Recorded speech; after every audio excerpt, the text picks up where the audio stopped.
Assalamualaikum warahmatullahi wabarakatuh. Subhanallah wa bihamdihi subhanallahil azim adada khalqihi wa ridha nafsihi wa zinata arsyihi wa midada kalimatihi. Allahumma salli wa sallim ala Rasulillah sallallahu alaihi wasallam wa ala alihi wa ashabihi wa man tabi'ahu bi ihsanin ila yaumiddin.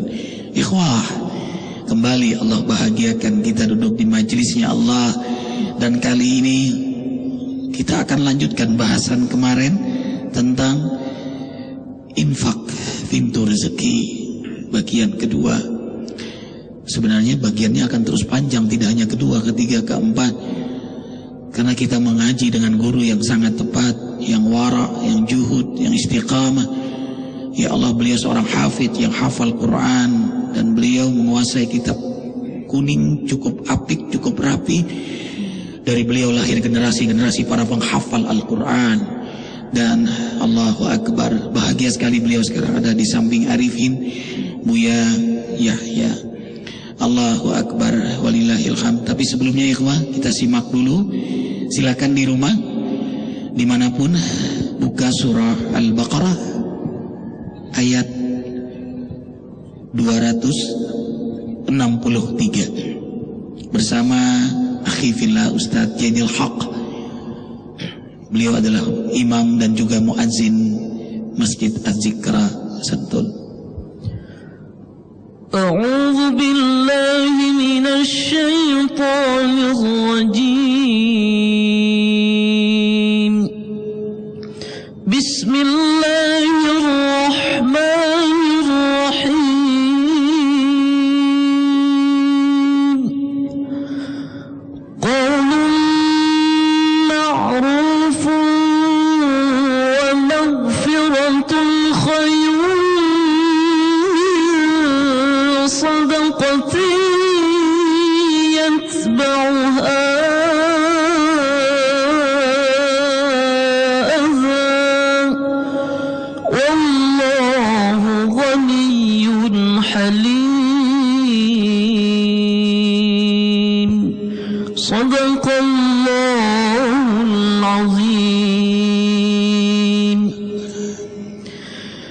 Berkata baik dan memberi maaf kepada seseorang lebih baik daripada memberikan derma kepadanya, lalu diikuti oleh kata-kata yang menyakitkan hati orang yang diberi itu. Allah Maha berkecukupan dan Maha penyantun. Allahu Akbar. Berkata baik dan minta maaf lebih baik daripada pemberian disertai hal yang menyakitkan.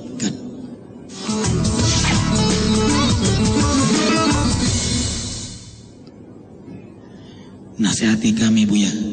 Bismillah. Alhamdulillah, wassalatu wassalamu ala Rasulillah Sayyidina Muhammad bin Abdullah wa ala alihi wa ashabihi wa mawalah. Para pemirsa semua, wabil khusus guru kami yang senantiasa kami harap doa dan kami harap pengarahan bimbingan Ki Haji Muhammad Arifin Ilham. Tadi taujih Rabbani, Allah setelah menjelaskan keutamaan di dalam berinfak yang akan mengundang rizki,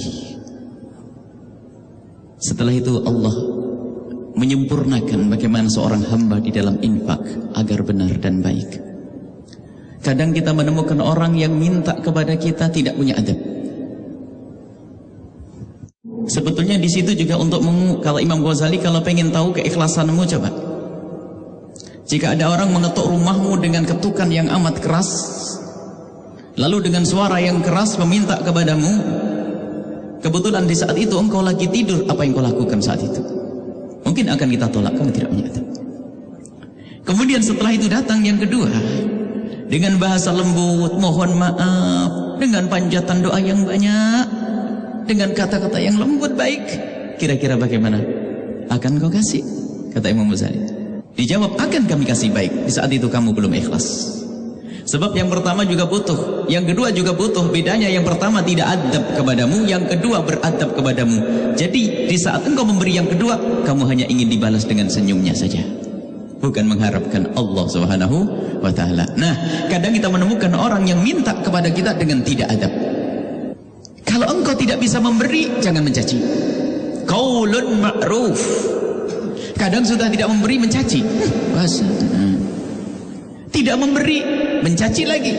Mau memberi mencaci saja dicaci, di mana? Termasuk minal kabair dikatakan. Falatatul la yukallimullahu yaumal qiyamah. Al-Mannan, orang yang suka menyebut-nyebut kebaikan yang pernah dilakukan, tidak dilihat oleh Allah di akhirat. Sekarang tidak ngasih marah-marah, tidak ngasih marah-marah. Naudzubillah. Qaulun ma'ruf, perkataan yang baik. Kalau memang kita tidak punya, katakan mohon maaf, saya tidak ada. Wa maghfiratun, memaafkan. Biarpun dia dengan cara memintanya tidak baik, maka ketahuilah kita lapang dada memaafkannya. Itu khairun, lebih bagus daripada sedekah yang kita berikan lalu setelah itu kita menyebut-nyebut bahkan dengan kalimat yang tidak indah, kalimat yang tidak baik, menyakitkan, dan itu menghapus. Itu lebih dari riya. Kalau riya itu hanya pengen disanjung oleh dia, tapi ini mencaci, ngasih tapi menyakitkan. Menyebut kebaikannya iya, lebih dari itu menyakitkan, dan itu adalah termasuk dosa. Subhanallah, berbuat baik tapi menjadi dosa. Maka harus ditata benar. Kalau ingin berjuang di jalan Allah, memang harus ada ilmu, harus ada. Kalau tidak, kata Imam Ghazali, akan lolos. Amalnya berjalan, sedekah keluar tapi tidak mendapatkan apa-apa. Yatba'u ada, jadi sedekah ada.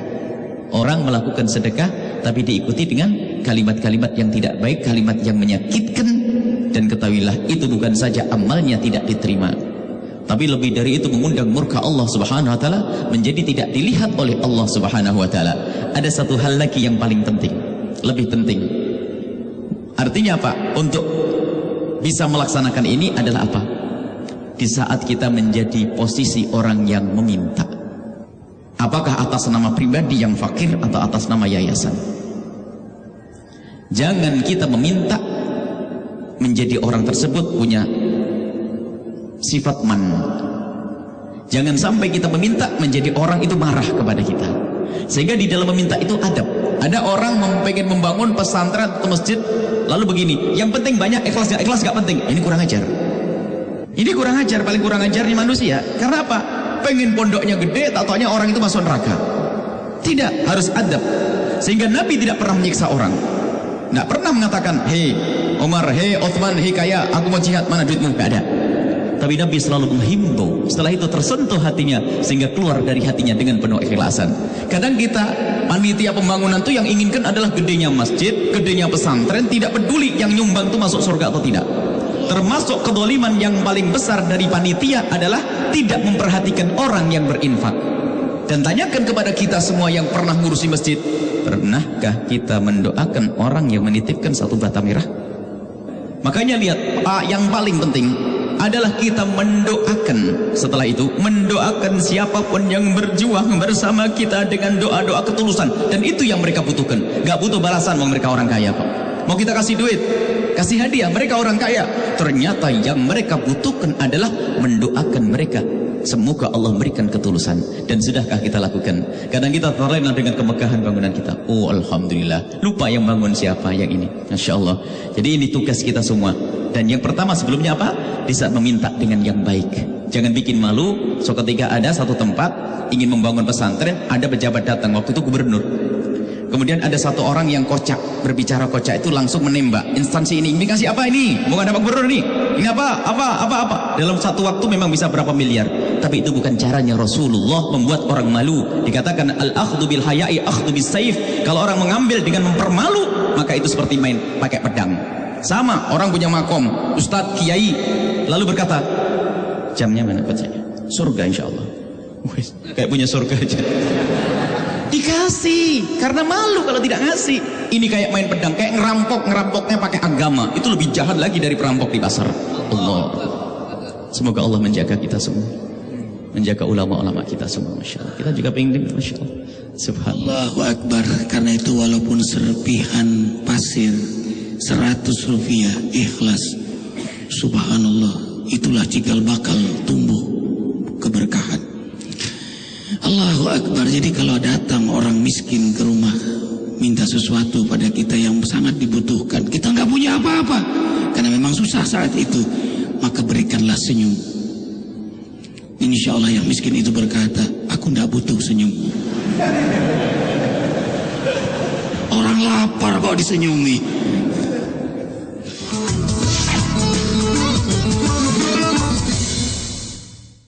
Ikhwah, khasnya Buya Yahya selalu menyampaikan tentang kebersihan hati, kehati-hatian. Jangan sampai dalam syariat hatta infak sekalipun diiringi dengan hawa nafsu. Disitulah sebenarnya infak sebenarnya. Dari keimanannya kepada Allah, lillah, semuanya milik Allah dan semuanya akan kembali kepada Allah Jalla Jalaluh. Allah ada, sebelum kata ada itu ada. Allah tetap ada sekalipun kata ada sudah tidak ada. Dan juga tidak disebut ria kalau memang ingin fastabiqul khairat. Juga sembunyi-sembunyi bisa punya sifat ujub. Yunfiquna sirra wa alaniyah bil laili wan nahar. Taujih Rabbani dalam surah Al-Baqarah 274. Mau sembunyi-sembunyi atau terang-terangan, mau malam atau siang, yang penting hatinya. Nah, Buya selalu bicara hatinya lillah. Rasul pun mengajak sahabat untuk berlomba-lomba. Bahkan ada, subhanallah, diisyaratkan oleh Rasulullah, sebagian orang memang Nabi pernah menyebutkan sedekah sir sembunyi itu lebih bagus daripada sedekah terang-terangan. Tapi dalam riwayat yang lain ternyata bagi yang sedekah terang-terangan 2 pahala. Di saat sudah tertata, sudah biasa sedekah sir sembunyi, maka sedekah terang-terangan punya 2 pahala, khususnya bagi orang-orang yang diikuti. Yang pertama untuk tahadduts bin nikmah, syukur atas nikmat Allah. Yang kedua untuk bisa diikuti yang lainnya, sehingga semua yang mengikuti sepanjang waktu pahalanya juga ditumpangkan kepada orang yang memberi contoh sedekah tersebut. Ini. Tapi ingat, mukaddimahnya adalah memulai dulu dengan membiasakan sedekah tersembunyi atau sedekah dilatih hatinya. Setelah itu baru martabat berikutnya sedekah terang-terangan. Gak apa-apa aku berbuat baik ini biar dilihat oleh orang, lalu orang lain tersentuh dan niru. Dan itu biasa di antara para kekasih-kekasih, orang yang saling mencintai. Misalnya saudagar kaya bersedekah lalu bercerita, kemarin aku membantu masjid Ad-Dzikra tapi kok belum beres-beres. Yang lain dengar, oh saya juga pengen. Yang mengajak itu pun mendapatkan pahala seperti orang yang berbuat itu. Bahkan sampai ngomong tok, tapi jangan ngomong aja nanti. Ngomong tok menyampaikan pahalanya sama. Jadi menjadi market surga itu perlu. Jadi menyampaikan di sana ada, menyampaikan tok ternyata pahalanya. Imam Al-Nawawi dalam kitab Riyadhus Shalihin ini menyebutkan pahalanya sama. Sebanyak orang yang berbuat, maka dia pun mendapatkan seperti itu. Begitu mudahnya. Ini Bu ya, 100 rupiah dikumpulin. Ini sampai sebulan Bu ya, 2 bulan. 100 dapat. Punya makna mendidik anak-anak untuk kenal infak. Kata kalau bapaknya jangan ini, bapaknya yang merah-merah itu. Ini anaknya. Allahu Akbar, walillahil hamd. Ketika Rasulullah SAW menerima turun ayat tentang infak, sedekah, zakat itu, para sahabat berlomba-lomba.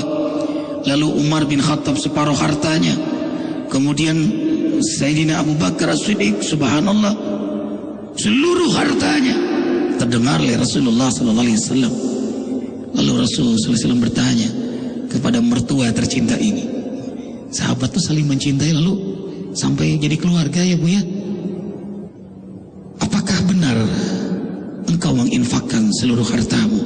Sayyidina Abu Bakar tidak menjawab. Sakata Abu Bakar As-Siddiq, lam yujib. Diulangi lagi, apakah engkau menginfakkan seluruh hartamu di jalan Allah? Diam.